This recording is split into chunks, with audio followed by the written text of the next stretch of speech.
Jacob, I might run through some of your more familiar holdings, Microsoft, Facebook, Alibaba, Merck, Samsung, names many Australian investors are familiar with. Um, I might just touch on one, Siemens, which is certainly known to Australians, but perhaps less so. Um, it trades, and I just had a superficial look, Jacob, at a P of 12 and a half times earnings, or an earnings yield of about 8%. So it appears cheap. I guess my question is, and to gain an insight into your thinking, the market must be concerned about something, surely. And so how do you see this business, and what do you feel is being underappreciated by the market?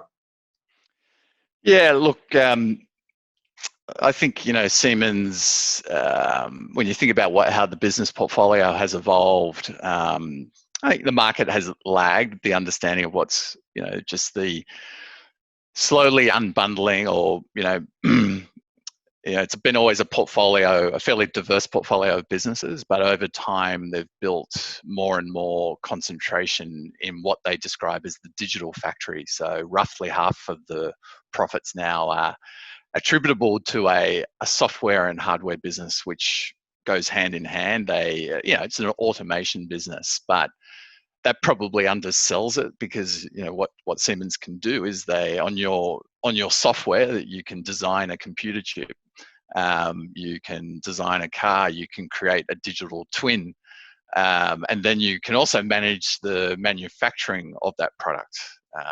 So let's call it, it's PLM, product life cycle management.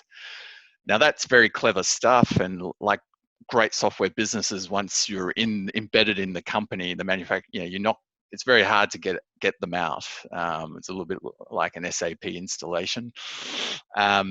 And then, that obviously gives them pricing power, sticky customer base, all the things we like in what the market likes today. And, why is it willing to put Microsoft on a high PE?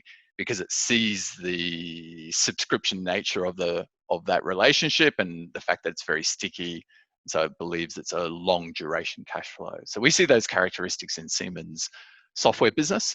The hardware business is going to be a little bit more economically sensitive, but this is not boring commoditized hardware. They have a very good position.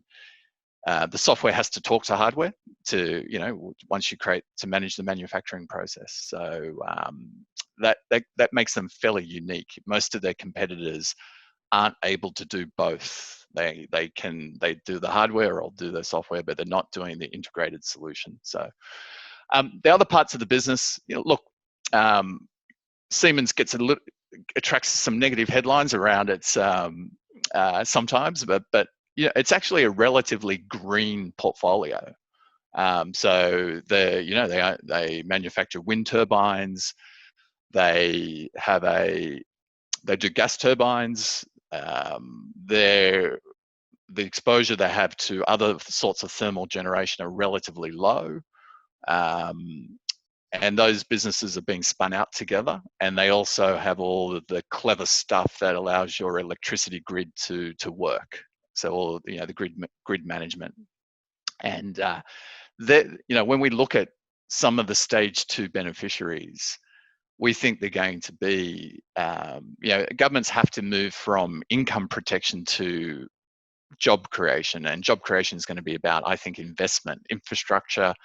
In Europe, it's probably going to be related to decarbonisation. So we're starting to think about, what companies are going to actually get the benefit of that spend. And Siemens is effectively a ready-made beneficiary of, I think, a big decarbonisation cycle that will emerge in Europe.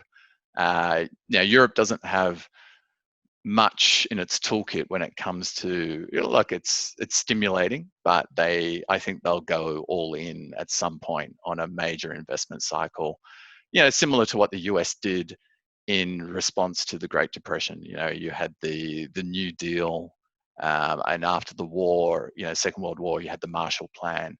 I think, something like similar to that's coming in Europe, and you want to be thinking about your positioning today.